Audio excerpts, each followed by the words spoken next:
Good morning students. देखो आज हम अपनी नेक्स्ट एक्सरसाइज स्टार्ट कर रहे हैं अबाउट हाइपरबोला। देखो हमने पैराबोला पढ़ लिया, हमने एलिप्स पढ़ लिया, हाइपरबोला भी बिल्कुल उसकी तरह ही है। हाइपरबोला में होगा क्या हमारे पास, जैसे हमने एलिप्स के लिए बताया था तो हमने क्या बोला था कि जब दो पैराबोलास को इस वे में जोड़ा जाता है तो फॉर्मेशन किसकी होती है, एलिप्स की होती है।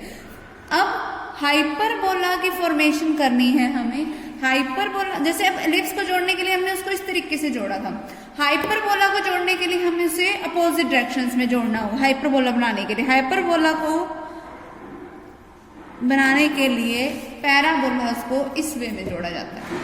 एक तरीके से ये जुड़े हुए नहीं है, मतलब कॉम्बिनेशन है ये टू पैराबोलास का, इन देयर अपोजिट डायरेक्शंस है हमारे पास ये जो कॉम्बिनेशन है। ठीक है, अब इसका अगर हम डायग्राम समझना चाहें और इसकी अगर हम मेन डेफिनेशन बताना चाहें तो वो भी यही होगी कि हाइपरबोला क्या होता है, लोकस का कोई एक ऐसे पॉइंट को जिसको हम प्लेन के ऊपर मूव करते हैं कि उसका किसी एक फिक्स पॉइंट यानी कि जो फोकस होगा उसका हर जगह से डिस्टेंस क्या रहेगा, से एक कांस्टेंट क्वांटिटी के अमाउंट से बार बार, कांस्टेंट रेशियो के अमाउंट से बार बार वो डिस्टेंस जो होगा वो इंक्रीज होता जाएगा।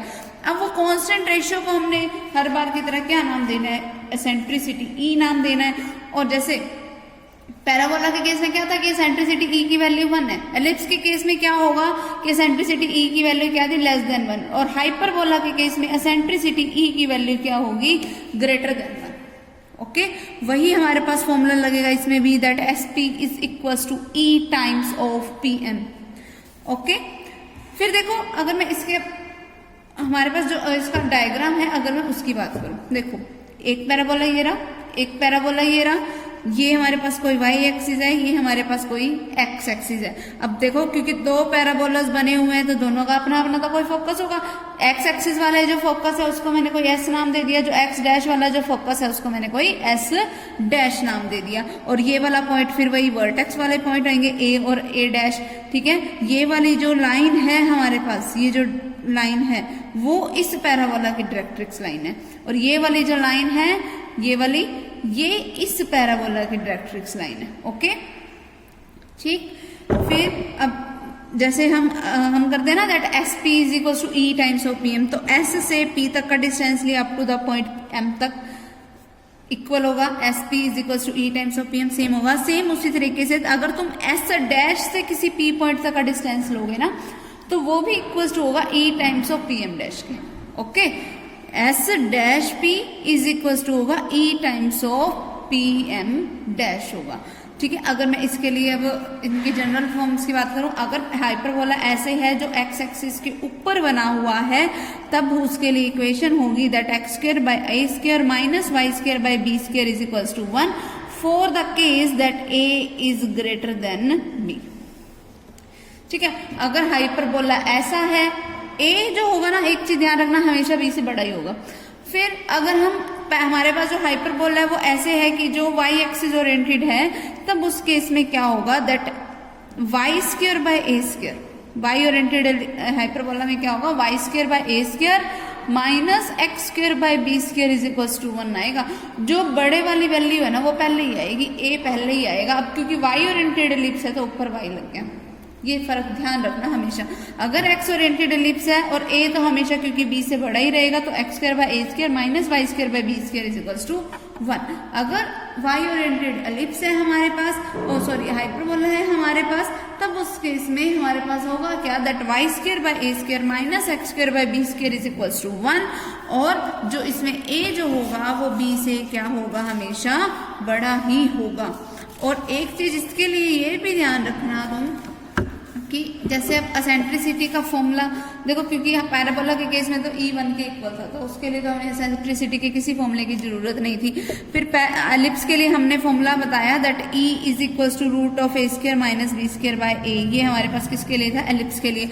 हाइपरबोला के लिए एसेंट्रिसिटी E का फॉर्मूला होगा अंडर द रूट ऑफ, यहाँ माइनस था ना, बस अब यहाँ प्लस कर दो, A square plus B square by A, ये हमारे पास फॉर्मूला होगा for the eccentricity of ellipse. Okay clear, ये हमारे पास इसके लिए एसेंट्रिसिटी का फॉर्मूला है। अगर अब हम इसके लिए टेबल की बात करें, बिल्कुल सेम वही है कोई भी डिफरेंस नहीं है, बट बस एक चीज इसमें जो होगी वो ध्यान रखना कि हाइपरबोला के केस में जो हमारे पास जो ये वाली एक्सिस है उसको बोला एक्स एक्सिस, यानी कि जिसको उसको हम क्या बोलते हैं, ट्रांसवर्स एक्सिस। मतलब ऐसी एक्सिस जिसके ऊपर हाइपरबोला ओरिएंटेड है। जैसे अगर मेरे पास एक्स ओरिएंटेड हाइपरबोला है तो मेरी ट्रांसवर्स एक्सिस ये होगी, और ये वाली मेरी क्या होगी, कंजुगेट एक्सिस। ठीक है, अगर मेरे पास जो हाइपरबोला है वो वाई ओरिएंटेड है तो तब मेरे पास ये वाली एक्सिस मेरी कोई ट्रांसवर्स एक्सिस होगी, और ये जो मेरी एक्स एक्सिस होगी वो क्या होगी, मेरी कोई कंजुगेट एक्सिस। ठीक है, क्लियर, ये चीज ध्यान रखना। अब देखो, अगर मैं इसकी तुम्हें टेबल समझाना चाहूँ, सेंटर इस जो हाइपरबोला है ये वाला वही, जैसे ये एक्स एक्सिस और वाई एक्सिस का ये वाला जो सेंटर है, सेंटर इसका वही है 0 0। ठीक है, सेंटर 0 0 है, चाहे कैसा मर्जी हमारे पास हाइपरबोला है। इसके वर्टिसेस क्या हो जाएंगे, देखो वर्टिसेस मैंने तुम्हें बताया था कि ये वाले पॉइंट्स हमारे पास जो होंगे वो वर्टिसेस का काम करेंगे, जहां पर हाइपरबोला की कर्व हमारे मेन एक्सिस के साथ आके मीट करती है, वही हमारा क्या होता है, वर्टेक्स वाला पॉइंट होता है। और इसके जो वर्टिसेस होंगे वो भी वही होंगे, प्लस माइनस ए और 0। अगर एक्स ओरिएंटेड एलिप्स है तो प्लस माइनस ए और 0, अगर वाई ओरिएंटेड एलिप्स है तो 0 और प्लस माइनस ए। फिर अगर मैं फोकस के कोऑर्डिनेट्स की बात करूं तो वही सेम, जैसे हमारे पास एलिप्स के केस में था प्लस माइनस ए ई और 0, और यहाँ इसके लिए 0 और प्लस माइनस ए, कोई भी फर्क नहीं है। फिर अगर मैं इक्वेशन ऑफ ट्रांसवर्स एक्सिस की बात करूं, अगर देखो मैंने अभी तुम्हें बताया कि अगर एक्स ओरिएंटेड एलिप्स है तो मेरी ये वाली क्या होगी, जिस भी एक्सिस के ऊपर हमारे पास जो हाइपरबोला बना होता है वही ट्रांसवर्स एक्सिस होती है। अब अगर मैं ट्रांसवर्स एक्सिस की इक्वेशन की बात करूं, मतलब इसके लिए वो इस केस में किसके लिए है, वो एक्स एक्सिस के लिए। अगर एक्स एक्सिस हमारे पास ट्रांसवर्स एक्सिस है तो ट्रांसवर्स एक्सिस एक्स एक्सिस होने की वजह से तुम्हें पता है कि एक्स एक्सिस के ऊपर वाई क्या होता है, 0 होता है। तो इसके लिए मेरे पास इक्वेशन ऑफ ट्रांसवर्स एक्सिस क्या हो जाएगी, y इज इक्वल्स टू 0, और y ओरिएंटेड एलिप्स के लिए उल्टा हो जाएगा उसका, x इज इक्वल्स टू 0। फिर अगर मैं इक्वेशन ऑफ कंजुगेट एक्सिस की बात करूँ, अगर देखो अगर ये मेरे पास कंजुगेट एक्सिस है तो इसकी इक्वेशन क्या होगी, y एक्सिस के ऊपर x 0 होता है तो मतलब ये 0 हो जाएगा, यानी कि x इज इक्वल्स टू 0। ठीक है, और उसके उल्टे वाले के लिए y इज इक्वल्स टू 0। फिर अगर मैं लेंथ ऑफ ट्रांसवर्स एक्सिस, जैसे उसमें हम लेंथ ऑफ मेजर एक्सिस और माइनर एक्सिस की बात करते हैं, इसमें हमारे पास क्या होगा, that length of transverse axis and conjugate axis. तो लेंथ ऑफ ट्रांसवर्स एक्सिस मेरे पास क्या आएगी, 2a, और लेंथ ऑफ कंजुगेट एक्सिस मेरे पास क्या आएगी, 2b। और वाई ओरिएंटेड एलिप्स के लिए लेंथ ऑफ ट्रांसवर्स एक्सिस वही सेम 2a, क्योंकि हमने इनको चेंज किया, हमारे पास जो वैल्यूज हैं वो तो a और b रही है, हमने ओरिएंटेशन चेंज कर दी कि कभी x एक्सिस पे बनाया और कभी y एक्सिस पे, लेकिन मेरे पास जो मेन वैल्यूज हैं वो वही की वही हैं। फिर अगर मैं इक्वेशन ऑफ डायरेक्ट्रिक्स की बात करूं तो वो क्या होगी, मेरे पास x is equals to plus minus a, क्योंकि यहाँ पर बनेगी डायरेक्ट्रिक्स की इक्वेशन, तो ये तो मेरे को कोई x की वैल्यू देगी ये लाइन। ठीक है, और अगर मैं इस वाले के लिए बात करूँ तो मेरे पास डायरेक्ट्रिक्स की इक्वेशन यहाँ बनेगी, मतलब मुझे वैल्यू किसकी मिलेगी, y की, तो वो क्या होगी, y is equals to plus minus a by e होएगी। ठीक है, फिर लेंथ ऑफ लेटस रेक्टम निकालने का वही सेम फॉर्मूला होगा 2b² बाई a, दोनों ही केसेस में। ओके, करें फिर इसके साथ हम, ठीक है, सम स्टार्ट कर रहे हैं हम इसके। देखो फर्स्ट सम हमारे पास है क्या इसके लिए, देखो, in each of the flowing hyperbola find the length of the transverse and conjugate axis, eccentricity, coordinates of focus, vertices, length of latus rectum, equation of directrix। हमें ये सब कुछ निकालना है। कोई भी एक सम उठा लो जो तुम्हारा दिल करे। मान लो मैंने सम लिया 16x² minus 9y² is equals to 144। अब देखो जो मेरे पास जो जनरल इक्वेशन है, मैंने हाइपरबोला की जनरल इक्वेशन जो मैंने तुम्हें बताई है उसमें मेरे पास क्या था कि या तो x² by a² minus y² by b² is equals to 1 हो, या y² by a² minus x² by b² is equals to 1 हो। तो जो भी हमारे पास इक्वेशन हो, डिपेंडिंग अपॉन, पहले मुझे ये भी देखना पड़ेगा ये कि कैसा हमारे पास हाइपरबोला बन रहा है, लेकिन वो हमें पता कैसे चलेगा, ये इसको मुझे राइट साइड पे 1 चाहिए जो कि यहाँ पर 1 नहीं है, तो मैं इसकी इक्वेशन को मैं डिवाइड कर दूं 144 से। अगर मैं इसको लिखूं 16x² by 144 minus 9y² by 144 is equals to 144 by 144। ठीक है, सबको मैंने डिवाइड कर दिया 144 से, तो अब ये कैंसिल आउट होएगा, 9 पे 69 का 144 होता है, मीन्स x² बाई 9, जिसका मतलब क्या हुआ 3 का square, minus y² by 16 means क्या हो जाएगा मेरे पास 4 का स्क्वायर इज इक्वल्स टू 1। अगर अब मैं देखो इनका कंपैरिजन करने लगूं तो मेरे पास फॉर्म कैसी है, ऐसी फॉर्म है।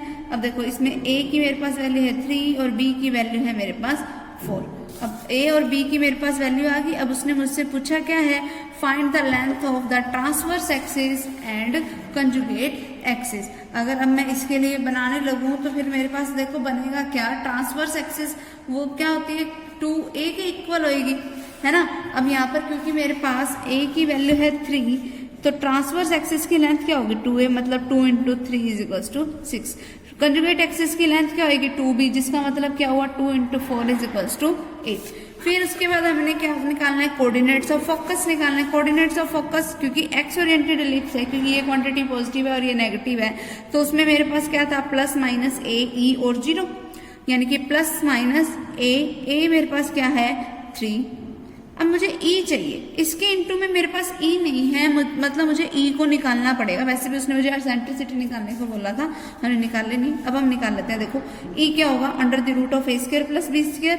a स्क्वायर अगर a 3 के इक्वल है तो a square means 9 plus b square b अगर 4 के इक्वल है तो यानी कि 16 डिवाइडेड बाय में क्या आएगा a यानी कि 3। अब इनको सोल्व किया तो 25 का रूट क्या हो गया 5/3, ठीक है। तो मेरे पास एसेंट्रिसिटी E की वैल्यू क्या आ गई 5/3। और अगर मैं इसके फोकस के कोऑर्डिनेट्स निकालने लगूं तो 3 इंटू में 5/3 और 0, 3 से 3 कैंसल, तो कोऑर्डिनेट्स ऑफ फोकस क्या आ गए प्लस माइनस 5 एंड 0, ठीक है, क्लियर। फिर उसके बाद उसने मुझसे क्या पूछा है, वर्टिसेस पूछे हैं। वर्टिसेस क्या होंगे इस केस में प्लस माइनस a और 0, यानी कि प्लस माइनस 3 एंड 0, ठीक है।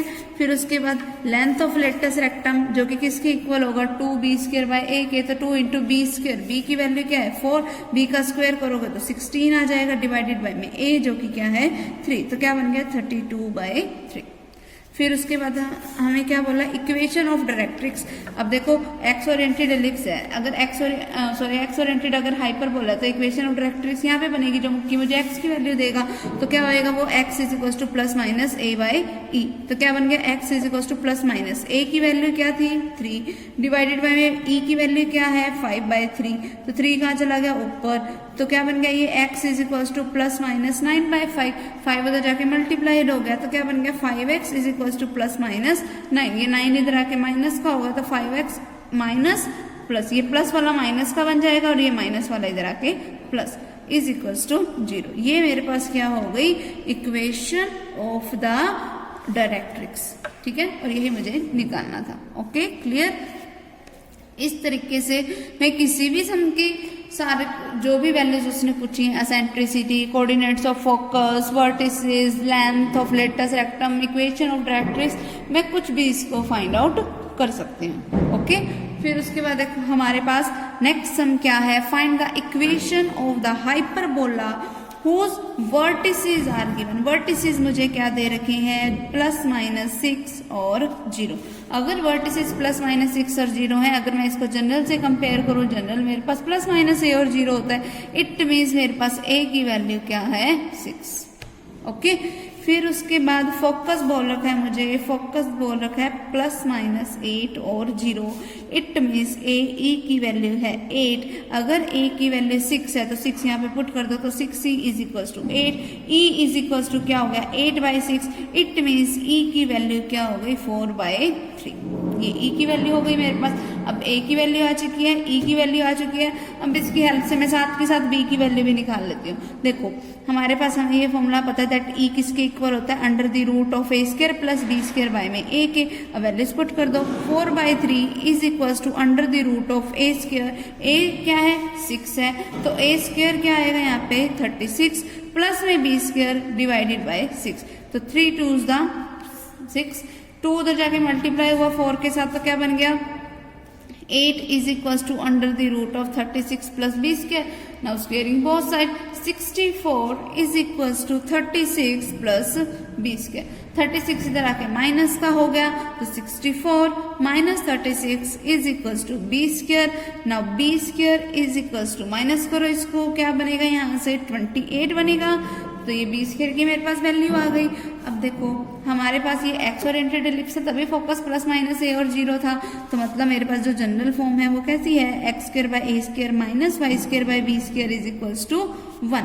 तो क्या बन गया, ये X square by A square, A की वैल्यू अगर 6 है तो ए स्क्वायर बन के क्या आएगा 36 minus Y square by 28 is equals to 1।